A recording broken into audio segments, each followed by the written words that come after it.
ساختەکردنی بەڵگەنامە کەسیەکان لە هەڵبژاردنەکەی سینۆدا مەترسی بۆ سەر ئاشتی کۆمەڵایەتی دروست کردووە. هاوڵاتیان ترسیان هەیە لە ڕێگەی پێناسی شارستانی و ڕەگەزنامەی ساختەوە تاوانیان بەرامبەر بکرێت یان تاوانیان بخرێتە پاڵ.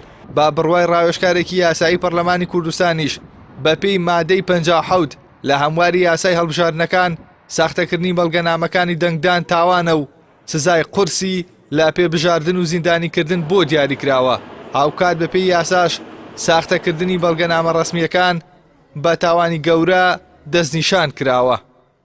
ئەگەری زۆر هەیە زیاد لە 500,000 بەڵگەنامە باسەکان کە کەوتبێتە ناو بازاڕەوە ئەمانە چیان لێکراوە دوازار لەوانێت تاوانیش پێنجام بدرێت. بۆیە مەترسیە ئاسەوارەکانی ساختەکاری فقط لە قۆناغی دەنگدان کۆتایی نایە بەڵکۆچێ بۆ قۆناغەکانی دواتر ڕەنگە تاوانی پێنجام بدرێ ڕەنگەم ساختەکاری لە دەنگەکان بێ بە زیادبوونی کورسی بۆ قەوارەیەک بڕیاری سیاسی پێ بەلا ڕێدا ببرێکەواتە پرسەکە زۆر مەترسیدارە ساختەکاری لە ناو قۆناغەکانی ئەنجامدانی پرۆسی هەڵبژاردن هەر بە خۆی و ناوەستێ بەڵکو بۆ دەرەوەشتەڕوا هیوادارم بتوانین ئەم پرۆسەکەم بکەینەوە لە هەڵبژاردنەکانی داهاتوو. بەپێی بە دوواداچوونەکانی ئەندامێکی پەرلەمانی عێراق لە ڕێگەی تەسکەرە و جنسیەی ساختەوە پارتی توانیوێتی لە سنووری خۆیدا بۆ 12 کورسی ساختە بکات.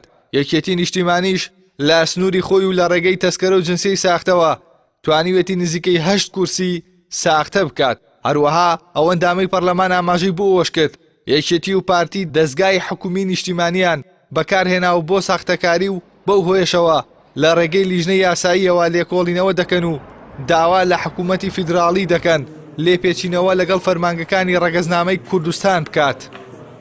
ئەو فەرمانگە و ئەو فەرمانبەر و ئەو کەسانی تێوەگلاونەوە ئەبێ لیژنەی یاساییان لەسەر دروست بکرێت لیژنەی تحقیقیان لەسەر دروست بکرێت لە وەزارەتی ناوخۆ و بەدوای ئەو مۆزوعەوە ئەبین لە ڕاستیدا لە ڕابردوودا وەکو پێویست بە دوواداچوون بۆ هەموو ئەوانە نەکراوە بەڵام ئێمە ناوەکانمان لایە ئەو ناوانەمان لایە کە بەشداریان کردووە ئەو ناوانەمان لایە کە دەنجیان داوە دۆکۆمنتەکانیانمان لایە و ئەو لایەنانەشمان لایە کە تێوەگلاون و بەدوای دارەچینەوەی کە پێمان بکرێت لە ڕووی تحقیقی یاسایی و تحقیقی پەرلەمانیەوە لەگەڵیدا دەڕۆین چونکە ئەمە یەکێکە لە تاوانە گەورەکان و ئەمە یەکێکە لە ئەو با بڵێن تاوانە نیشتیمانی و قانونیانەی کە نابێت دەوائری اتحادی کە دەوائری ڕسمین و شوێنی اعتیمادی خەڵکن وەکو بارگای حیزبی وەکو کۆمیتە و ناوچە بەکار بهێنرێنەوە بەداخەوە یەکێتی و پارتی بە بەردەوامی وا مامەڵەیان لەگەڵ دەکات بەڵام ئەوانە دەوائری اتحادین نابێت حکوومەتی عێراقی و نابێت وەزارەتی ناوخۆ ڕێگە بدات کە ئەم دائیرانە بەم شێوازە بەکار بهێنرێت.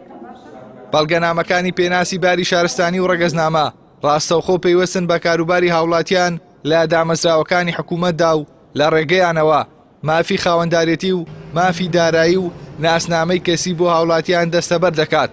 بە پێی زانیاریەکانیش لە هەڵبژاردننی سینۆدا بە هەزاران ناسنامە و ڕەگەزنامە بە ناوی هاوڵاتیانەوە دروست کراوە و بۆ ساختەکاری بەکارهێنراوە. لە دەرەنجامدا ئەوەش ترسی لای هاوڵاتیان دروست کردووە کە کەسێکی دیکە بە ناوی ئەوانەوە مافە دارایی و خاوەندارێتی مولکیان لێزەوت بکات یاخود لە ڕێگەی ئەو بەڵگەنامانەوە تاوانیان بەرامبەر بکرێت. ئیحسان سابر کەناڵی ئاسمانی پەیام سلێمانی.